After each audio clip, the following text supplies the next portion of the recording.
क्या common cold और flu एक ही बीमारी के दो नाम हैं? क्या फ्लू की वजह मौसमियाती तब्दीली है? क्या एक ख़ास सीज़न में बाहर शबनम में सोने से फ्लू हो जाता है? क्या फ्लू या कोल्ड के दौरान दूध नहीं पीना चाहिए? क्या ज़ुकाम का इलाज नहीं करना चाहिए? इतना कॉमन होने के बावजूद नज़ला ज़ुकाम के ख़िलाफ़ वैक्सीन आज तक क्यों नहीं बनाई जा सकी? और अगर इसके ख़िलाफ़ वैक्सीन है तो इतनी कामयाब क्यों नहीं है? ये सब और इन जैसे कई सवालात का जवाब आज हम जानने वाले हैं इस वीडियो में। अस्सलाम वालेकुम नाज़रीन, मैं हूं आपका होस्ट समर अब्बास और आप देख रहे हैं easy to learn YouTube channel.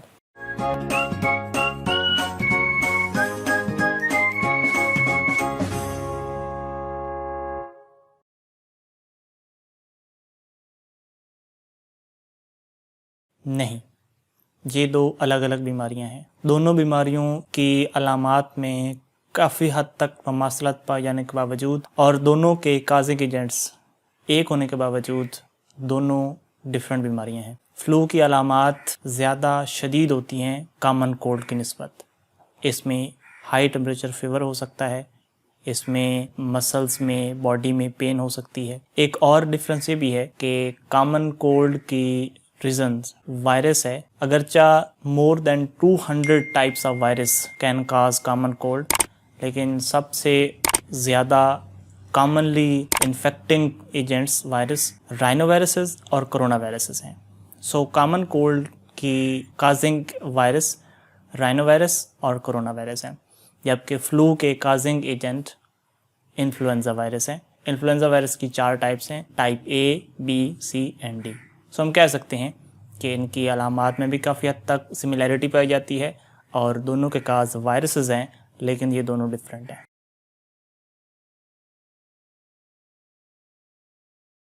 Flu की एक्चुअल वजह वायरस है, लेकिन जो मौसमियाती तब्दीलियां हैं, जो सीजनल चेंजेस हैं, इस वायरल इन्फेक्शन को फैसिलिटेट कर सकती हैं। इसके बारे में बहुत सी एक्सप्लेनेशंस साइंस देती है।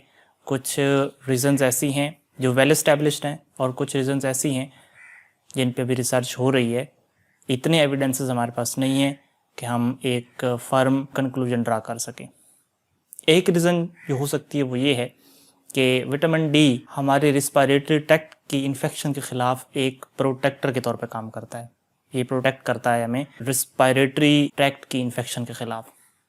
चूँकि सर्दियों में यूवी लाइट की मिकदार कम हो जाती है एज़ कम्पेयर टू समर, और यूवी लाइट में ही ये विटामिन डी बनता है, तो विटामिन डी कम हो जाने की वजह से सर्दियों में इस वायरल इन्फेक्शन के चांस बढ़ जाते हैं। एक और वजह जो बयान की जाती है वो ये है कि कुछ वायरसेस ऐसे हैं जो लो टेम्परेचर को प्रीफर करते हैं, जैसे राइनोवायरसेस। एक रीज़न और बयान की जाती है इस बारे में कि क्यों विंटर में कोल्ड या फ्लू के चांसेस बढ़ जाते हैं। जब वायरस अटैक करते हैं तो हमारे जो इम्यून सेल्स हैं, जो हमारे लिम्फोसाइट वाइट ब्लड सेल्स हैं, ये वायरसेस को इनगल्फ करते हैं। इस प्रोसेस को फैगोसाइटोसिस कहते हैं। रिसर्च बताती है कि लो टेम्परेचर इम्यून सेल्स की इस फैगोसाइटिक एक्टिविटी को कम कर देता है, जिससे इस इन्फेक्शन का चांस बढ़ जाता है। एक और रीज़न जिसको एक्सप्लेन कर सकती है वो ये है कि जब वायरस हमारे नोज़ के ज़रिए से हमारे जिस्म में दाखिल होने की कोशिश करता है तो हमारे नोज़ की इंटरनल वाल में म्यूकस रिलीज़ होती है। ये म्यूकस इन वायरसेस को ट्रैप करती है और फिर नोज़ की वाल में मौजूद सिलिया इस ट्रैप वायरस को हमारे स्टमक तक ले जाते हैं और स्टमक का एसिडिक इन्वायरमेंट इन माइक्रोब्स को न्यूट्रलाइज कर देता है।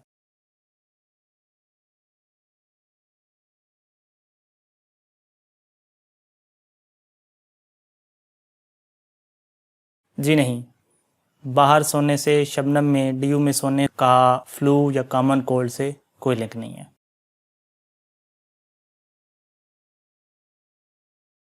आल्दो मिल्क के अंदर फैट्स पाए जाते हैं और ये फैट्स आपकी रिस्पायरेटरी ट्रैक के अंदर जमा हो सकते हैं, लेकिन इसका अभी तक कोई सबूत नहीं है कि मिल्क म्यूकस प्रोडक्शन को इंक्रीज़ करता है। सो दूध पीने में कोई हर्ज नहीं है।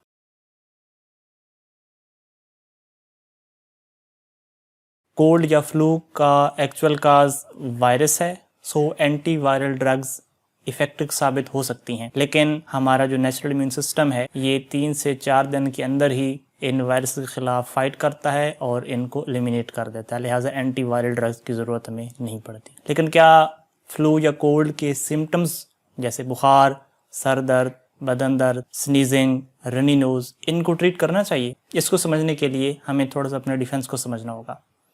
देखिए, जितने भी ये अलामात फ्लू या कोल्ड में ज़ाहिर होती हैं, एक्चुअली ये डिफेंस होती हैं।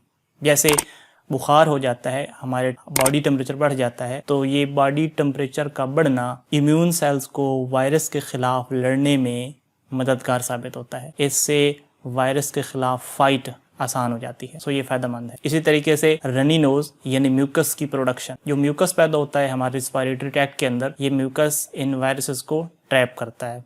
लिहाजा म्यूकस प्रोडक्शन भी अच्छी है इस मामले में।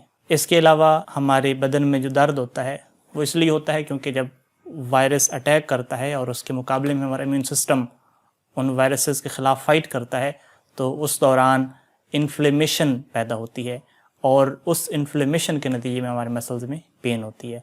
सो ये भी एक पॉजिटिव चीज़ है। लिहाजा जितनी भी रिस्पॉन्सेस, जितनी भी सिम्टम्स ज़ाहिर होती हैं हमारी बॉडी में, वो सारे ही पॉजिटिव होते हैं।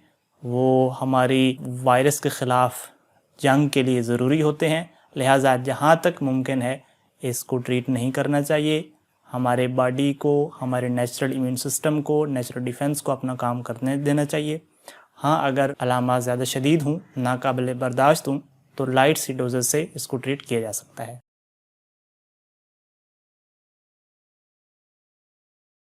फ्लू और कॉमन कोल्ड के ख़िलाफ़ वैक्सीन काफ़ी अरसे से तैयार हो चुकी है और ये दस्तयाब है। पाकिस्तान में भी ये दस्तयाब है और भी कंट्रीज़, इंडिया के अंदर भी ये दस्तयाब है और आप किसी भी वैक्सीनेशन सेंटर से जाके इसकी वैक्सीन लगवा सकते हैं। अलबत्ता इसकी वैक्सीन आपको हर साल लगवानी पड़ती है और अपडेटेड वैक्सीन लगवानी पड़ती है, क्योंकि ये वायरसेस बड़ी तेज़ी के साथ इवॉल्व होते हैं, बड़ी तेज़ी के साथ म्यूटेट होते हैं। इसलिए इनके ख़िलाफ़ बनने वाली वैक्सीन को हर साल या हर 6 माह बाद अपडेट करना पड़ता है और हमें अपडेटेड वैक्सीन ही लगवानी पड़ती है।